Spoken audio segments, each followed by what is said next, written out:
The history of the world begins here. From mud-brick cities under a blazing sun to globe-spanning powers with armies on every continent, human history is the story of empires, rising in glory, crumbling in fire. And while the names may change, Babylon, Rome, Britain, the cycle remains the same: conquest, consolidation, collapse. Let's take a journey through the greatest empires humanity has ever built and destroyed. Long before Europe dominated the world, the first true empires were forming in the ancient cradle of civilization. Around 2300 BCE, Sargon of Akkad forged what is widely considered the world's first empire. He united the Sumerian city-states of Mesopotamia by force, creating a central bureaucracy and a professional army. His empire stretched from the Persian Gulf to the Mediterranean, setting a template for centuries to come. But like many that followed, it fell to rebellion, internal weakness, and invasion. In the land of the Nile, another kind of empire rose. Ancient Egypt, ruled by god-kings called pharaohs, would thrive for millennia, longer than most empires combined. Its legacy wasn't built solely on conquest, but on continuity: pyramids, hieroglyphs, and colossal temples. Egypt was eventually conquered by the Assyrians, Persians, Greeks, and Romans, but even in defeat, its culture endured. Then came the Persian Empire, rising under Cyrus the Great around 550 BCE. What made Persia different wasn't just its size, it was its tolerance. Cyrus allowed religious freedom, respected local customs, and built a network of roads that connected the vast empire. The royal messengers could traverse thousands of miles faster than anyone before. But even mighty Persia fell, this time to a 20-year-old military genius from Macedonia. Alexander the Great led his forces across Persia, Egypt, and into India. He created an empire stretching over 2 million square miles before dying mysteriously at 32. Alexander's empire didn't last, but his influence did. Greek language, art, and philosophy spread far beyond the Aegean, birthing what we now call the Hellenistic era. Then came an empire that would cast a shadow across history like no other: Rome.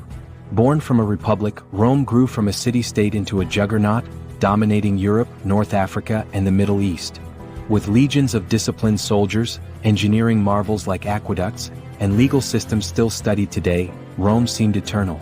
But no empire is. Rome fractured under its weight. Economic instability, internal corruption, and waves of barbarian invasions cracked its foundation. In 476 CE, the Western Roman Empire fell. The East, known as the Byzantine Empire, would last nearly 1,000 more years, but its glory days were over. As Europe entered the so-called Dark Ages, a new force emerged in the deserts of Arabia. In the 7th century, the Islamic caliphates rose under the banner of a new religion: Islam. Within a century, they had conquered a region stretching from Spain to India. The Umayyads and Abbasids didn't just rule, they ignited a golden age of science, mathematics, and culture. In Baghdad, libraries held hundreds of thousands of texts. Scholars mapped the stars while Europe struggled through feudalism. But infighting, foreign invasions, and the Crusades chipped away at the Islamic empires, just as another unstoppable force emerged from the east: the Mongols. Led by Genghis Khan, a nomadic tribe from the steppes of Mongolia would go on to build the largest contiguous land empire in human history.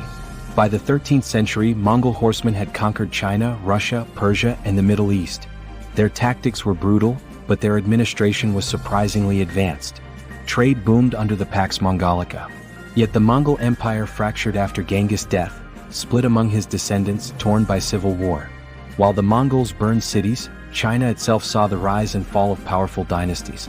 The Tang and Song dynasties brought invention, commerce, and centralized power. Then came the Ming, who expelled the Mongols and built the Great Wall as we know it today. At its height, Ming China launched massive naval expeditions under Zheng He, reaching as far as East Africa. But by the 15th century, the government turned inward, cutting off contact with the world. Meanwhile, in the West, another empire was brewing, powered by sails, steel, and gunpowder. The Spanish and Portuguese empires carved up the New World, enslaving millions and extracting unimaginable wealth. Gold flowed from the Americas into Europe. But it wasn't just conquest, it was a transformation. This period marked the birth of colonial empires. France, the Netherlands, and later Britain would join in, fighting for control of trade routes, colonies, and influence. And none would grow bigger than the British Empire. At its peak in the early 20th century, the sun truly never set on British soil. From Canada to India, Australia to Africa, over 400 million people lived under the British Crown. They ruled with railroads, redcoats, and raw power. But independence movements, world wars, and economic strain took their toll. The empire turned into the Commonwealth. In the 20th century, two new powers emerged, not empires in name but imperial in influence. The United States and the Soviet Union became ideological empires, one fueled by capitalism, the other by communism. Their global reach was less about territory and more about dominance, military, economic, and cultural. They fought proxy wars, backed revolutions, and divided the world into two. The Cold War was a new kind of imperialism, one fought in boardrooms and space races, not just on battlefields. When the Soviet Union collapsed in 1991, the US stood as the lone superpower. But nothing lasts forever. Today, the notion of empire has changed. Military conquest is rare. Power now lies in data, media, and markets. But the core idea remains, one group rising to dominate another.